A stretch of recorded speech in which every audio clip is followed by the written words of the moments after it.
Bonjour à tous et bienvenue dans ce nouvel épisode du Covipod.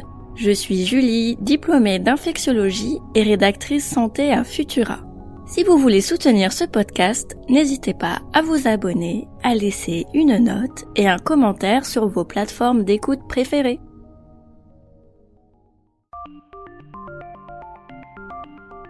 Avec la guerre en Ukraine, le Covid-19 ne fait plus la une des médias. Lorsque le conflit a éclaté, le pic de la 5e vague était passé et tous les voyants étaient au vert. Pour certains, c'était déjà un lointain souvenir. Malheureusement, ce n'est pas parce que nous avons détourné les yeux de lui que le coronavirus a disparu. Bien au contraire. Depuis début mars, l'épidémie reprend du poil de la bête, signe que nous ne sommes pas encore sortis de cette 5e vague. Plus d'un test de dépistage sur 5 livre un résultat positif. Dans 100% des cas, il s'agit du variant Omicron.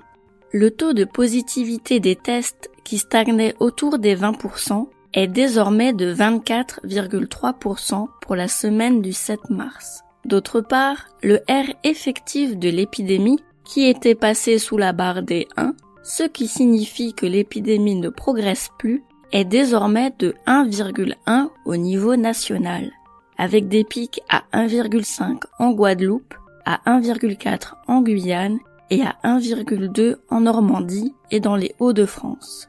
En un mot comme en 100, l'épidémie repart. Au 15 mars, on a recensé 116 618 nouveaux cas de coronavirus. Mécaniquement, la hausse des transmissions va engendrer une hausse des hospitalisations. Malgré tout, Jean-François Delfrécy, président du conseil scientifique, estime que l'augmentation des cas paraît maîtrisable.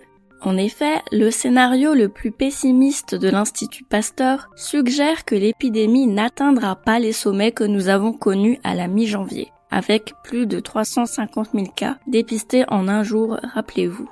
Ce rebond épidémique coïncide avec 3 événements. La fin des vacances d'hiver pour toutes les zones, l'incidence du coronavirus chez les tranches d'âge les plus jeunes est d'ailleurs en forte augmentation. La levée de certaines mesures sanitaires. Depuis le 14 mars, le masque n'est plus obligatoire dans les lieux publics clos, à l'exception des transports, et vous n'avez plus besoin de sortir votre passe sanitaire pour aller au cinéma ou manger au restaurant. Enfin, le sous-variant BA2, qui appartient à la même famille qu'Omicron, est désormais majoritaire en France. Il compte pour 52% des cas positifs. Si une infection passée à Omicron semble protégée de BA2, puisque les deux variants sont frères et donc très proches, les personnes infectées par un autre variant ne sont pas à l'abri d'une réinfection.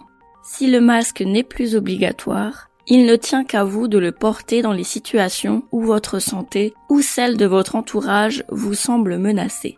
Il est aussi toujours possible de se faire vacciner pour réduire le risque d'attraper le virus et de développer une forme grave du Covid-19, même si le pass sanitaire est suspendu. Pour en savoir plus sur le variant BA2 et les scénarios de l'Institut Pasteur, un article est déjà disponible sur Futura. Le variant BA2 est devenu majoritaire en France. Voici les scénarios de l'Institut Pasteur. Ailleurs dans l'actualité scientifique autour du coronavirus. La France n'est pas le seul pays à être confronté à une reprise de l'épidémie. La Chine, fidèle à sa stratégie zéro Covid, vient de mettre sous cloche Shenzhen, une ville importante pour le commerce de produits électroniques, alors qu'une poignée de cas viennent de se déclarer. À l'occasion de la semaine du cerveau, des chercheurs anglais ont livré une étude sur les effets du coronavirus sur le cerveau. L'infection réduit la taille globale de l'organe, mais aussi l'épaisseur de la matière grise et altère les fonctions cognitives des infectés. Merci d'avoir écouté ce nouvel épisode du Covipod. Pour soutenir notre travail et améliorer notre visibilité, abonnez-vous et partagez ce podcast autour de vous. Vous pouvez retrouver l'actualité scientifique autour du coronavirus sur Futura. À très bientôt!